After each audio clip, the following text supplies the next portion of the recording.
So y'all fire away with questions. Exhibition, a real game. It is what you Yes. said. Well,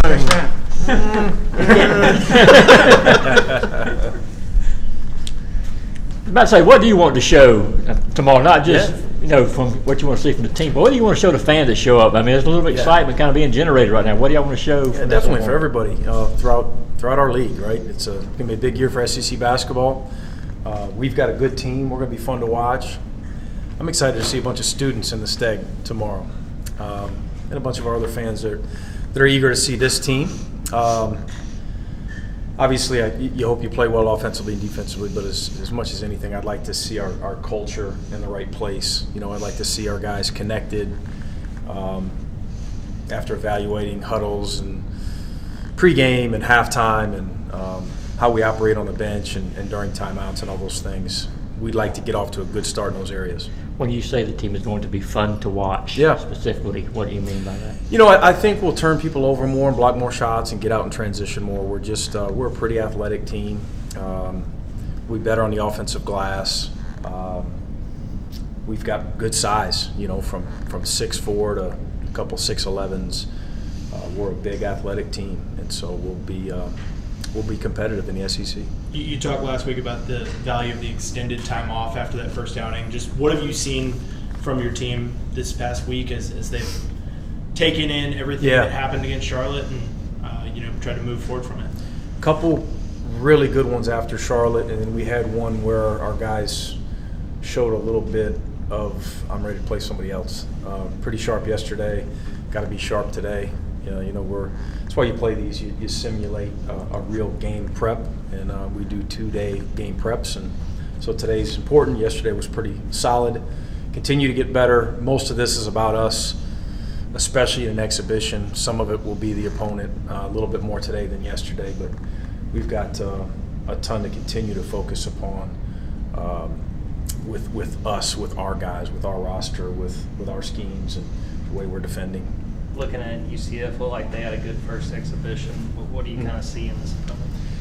Really disruptive team and program. It's really what Johnny's done since he's been there and forever.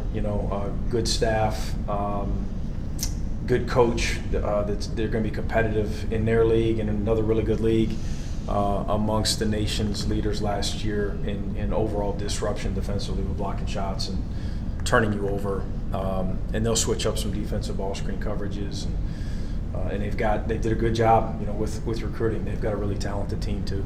Early in the season, when you don't have a huge body of work to, study film on, how do you go about preparing? Whether it's the opener against Tennessee Tech or this exhibition against UCF. You do a little bit of guessing. You do a little bit based on, studying the team in the previous year and even a couple of years, just going back.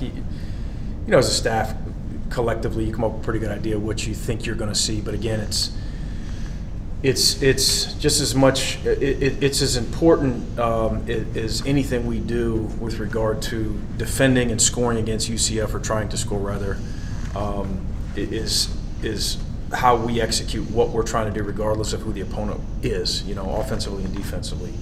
If our guards in transition are supposed to sprint to the corner, it doesn't matter that the opposition is UCF or whoever. We need to sprint to the corner. We need to block out. We need to contest. We need to set real screens, wait on screens, all those things that we work on daily. And now there's people in the stands. We have family in the stands. We have students in the stands. Can we retain that focus level and have carryover from the practice gym to this day?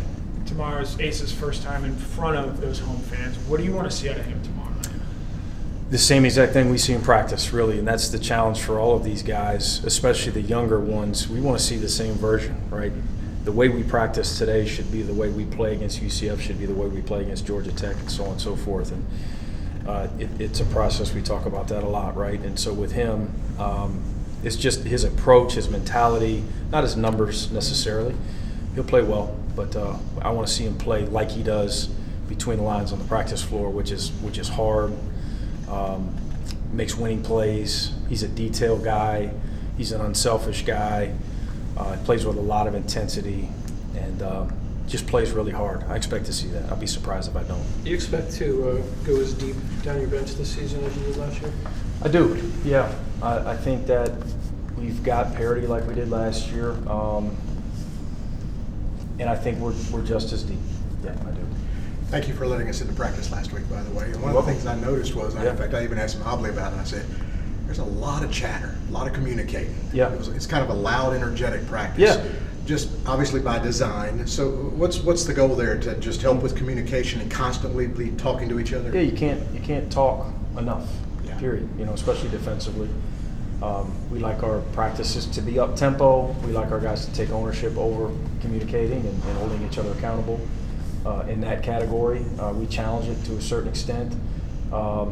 With this team, we haven't needed to challenge it quite as much. These guys really like to compete.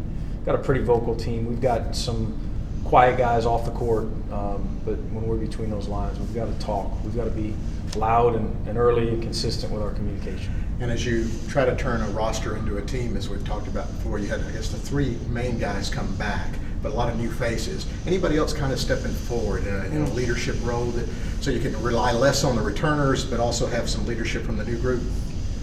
I think each of our portal guys has brought something a little bit different in terms of leadership. Some of it could be offensively, some of it could be just with how hard they play or their approach coming into practice. Some of it could be being a little bit more vocal than their teammates. No one really sticks out more than others. If I had to pick one, I can't help myself. RJ Godfrey, just leading by example with winning plays. Guy that just does a lot of stuff that doesn't always show up as we stat practices. He plays with basketball character, a la Asa Newell, as we talked about earlier.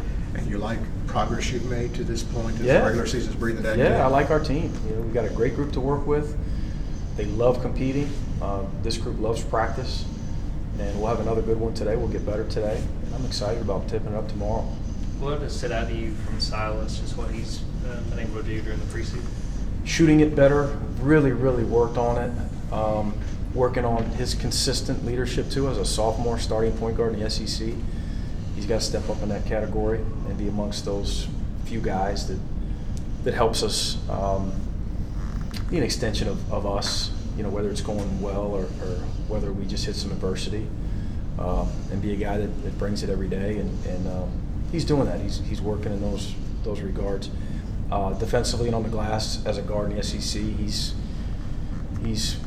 in the conversation, to be one of the most competitive guys in those areas, and he's continuing to work on rounding out his game. How well did you know Amir Abdur-Rahim, and what impact do you think he made on the college basketball community? Well, he's I knew Amir pretty well.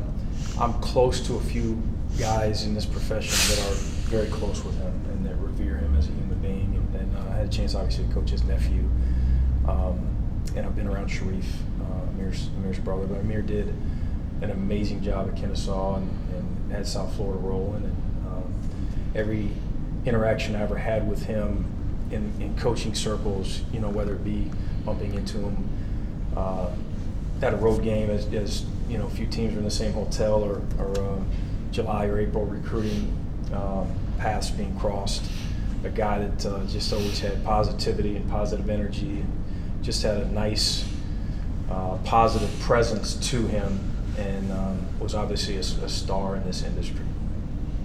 Any other questions for Mike? Thanks.